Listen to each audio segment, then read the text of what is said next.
বন্ধুরা, কি কখনো শুনেছেন এমন এক ধূর্ত সাধু বাবার গল্প, যে মুখে ধার্মিকতার কথা বলে অথচ রাতের অন্ধকারে চালাতো মনের অমানবিক খেলা? গ্রামের অগণিত সহজ সরল মেয়েদের বিশ্বাসকে হাতিয়ার বানিয়ে তাদের জীবনকে ভাঙার রহস্যময় ষড়যন্ত্র। আজ সেই চমকপ্রদ কাহিনী আপনাদের বলবো। শেষ পর্যন্ত শুনুন, কারণ এই সত্য জানলে হয়তো আপনিও অনেক ভুল থেকে নিজেকে রক্ষা করতে পারবেন। একটি ছোট্ট গ্রাম, যেখানে মানুষজনের জীবন ছিল সাদাসিধে, অল্পতে তুষ্ট। ভোর হলে সবাই মাঠে যেত, সন্ধ্যায় ঘরে ফিরে দীপ জ্বালাতো। আর সেই সরলতার মাঝেই একদিন হাজির হয় এক সাধু বাবা। সে এসেছিল সাদা বস্ত্র পরে, কপালে চন্দন লাগিয়ে, হাতে একটি বেদ। গ্রামের বাজারের কোনায় বসেই সে বলতো, মানুষের জীবনে দুঃখ আসবেই, আর সেই দুঃখ দূর করতে হলে চাই সৎ আশ্রয়। তার কথা শুনে প্রথমে কয়েকজন বয়স্ক মানুষ মুগ্ধ হয়েছিল। আস্তে আস্তে ভিড় বাড়তে শুরু করে। সাধু বাবার কথা ছিল খুব মিষ্টি। সে বলতো, আমি ভগবানের দুধ, আমার আশীর্বাদে তোমাদের মন শান্ত হবে। কেউ যদি কোনো দুঃখের কথা বলতো, বাবা মাথায় হাত বুলিয়ে বলতো, কষ্ট ভুলে যাও মা, আমি আছি। এই কোমল স্বর শুনে বিশেষ করে অনেক যুবতী মেয়ে ভেবে নিত, এই যেন সত্যি কোনো মহাপুরুষ। কিন্তু এই কোমলতার আড়ালে যে অন্ধকার ছিল, তা কেউ বুঝতে পারেনি। সাধু বাবা জানতো, গ্রামের নারীরা সংসারের যন্ত্রণায় অতিষ্ঠ, কেউ বিধবা, কেউ অভাবী, কেউ বা মনের অবসাদে ভুগছে। সেই দুর্বলতাকে সে নিজের লাভের জন্য ব্যবহার করত। প্রথমে সে বিনামূল্যে ওষুধ দিত, প্রসাদ বিতরণ করত। তারপর বলতো, তোমার বাড়ির সমস্যা দূর করতে হলে তোমাকে আমার আশ্রমে এসে বিশেষ পূজা করতে হবে। এই বিশেষ পূজার নাম শুনে অনেকে প্রথমে অস্বস্তি বোধ করত, কিন্তু আশ্রমের অন্য নারীরা যখন বলতো, বাবা সত্যি খুব ভালো, ওর আশীর্বাদে আমার ছেলে সুস্থ হয়েছে, তখন মন গলে যেত। এইভাবে একদিন এক অল্পবয়সী বিধবা তার শরণাপন্ন হলো।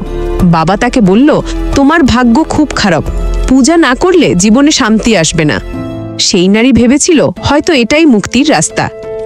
রাতের অন্ধকারে আশ্রমের ছোট ঘরে পূজার আয়োজন হলো। বাইরে প্রদীপের আলো, ভেতরে চুপচাপ পরিবেশ। বাবা তার মাথায় হাত রেখে মন্ত্র পড়তে পড়তে ধীরে ধীরে তার সীমানা অতিক্রম করল। নারী প্রথমে বোঝেনি, তারপর যখন বুঝল, তখন আর সাহস হয়নি প্রতিবাদ করার।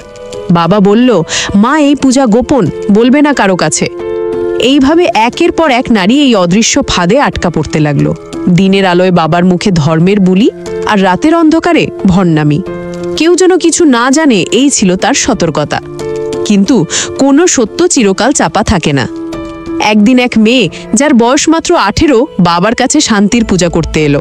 পূজার মাঝপথে সে ভয় দম বন্ধ হওয়ার অনুভূতি পেল। হঠাৎ সে ছুটে বেরিয়ে গেল ঘর থেকে, সোজা গ্রামের প্রবীণ এক মহিলার কাছে গিয়ে কেঁদে ফেলল। প্রথমে কেউ বিশ্বাস করতে চাইল না, সবার চোখে তো বাবা একজন সাধু। কিন্তু মেয়েটি সাহস করে বলল, আপনাদের কাছে প্রমাণ আছে? সে আশ্রমের বিশেষ ঘর থেকে বাবার কিছু জিনিসপত্র আর পূজার বিশেষ নিয়ম লেখা কাগজ নিয়ে এসেছিল। ধীরে ধীরে কথাগুলো ছড়িয়ে পড়ল। এক রাতে গ্রামের যুবকরা দল বেঁধে বাবার আশ্রম ঘিরে ফেলল। ভয়ে চেলাচামুণ্ডরে পালিয়ে গেল। বাবা বারবার বলল, আমি নির্দোষ, আমার বিরুদ্ধে ষড়যন্ত্র হচ্ছে। কিন্তু নারীদের চোখের জল, তাদের ভাঙা মন আর অজানা লজ্জার আড়ালে সত্য সব খুলে দিল। পরের দিন ভোরে গ্রামের প্রাচীন বটতলার সভায় বাবাকে তোলা হলো। সবার সামনে সে মাথা নিচু করে দাঁড়ালো, চোখে জল এনে বলল, আমি মানুষ, ভুল করেছি, ক্ষমা করে দিন। কিন্তু এই কথার পর আর কেউ শান্তি পেল না, কারণ অনেক নারীর জীবন ততদিনে অন্ধকারে তলিয়ে গেছে। কেউ সংসারে ঘিরতে পারল না, কেউ লজ্জায় ঘর ছাড়ল, কেউ হয়তো আজও নিজের অস্তিত্ব নিয়ে লড়াই করছে। ঘটনার পর গ্রামে নতুন এক শপথ হলো, কেউ আর অন্ধভাবে কাউকে বিশ্বাস করবে না। কারো মুখের বুলি বা সাজসজ্জা দেখে তাকে দেবতা ভাববে না। সৎ মানুষকে প্রমাণ করতে হয় কাজ দিয়ে, নাটক দিয়ে নয়। বন্ধুরা, এই গল্প থেকে সবচেয়ে বড় শিক্ষা হলো, কষ্টের সময় নিজের দুর্বলতার সুযোগ নেবে এমন মানুষ সবসময় পাশে ঘোরে। কারোর মিষ্টি কথায় বা বড় বড় আশ্বাসে নিজের মন খুলে দেবেন না।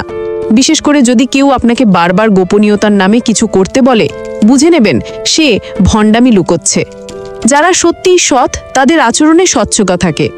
আপনার মন নিয়ে কোনো অজানা খেলার খেলতে চায়, এমন কাউকে কখনো ভরসা করবেন না।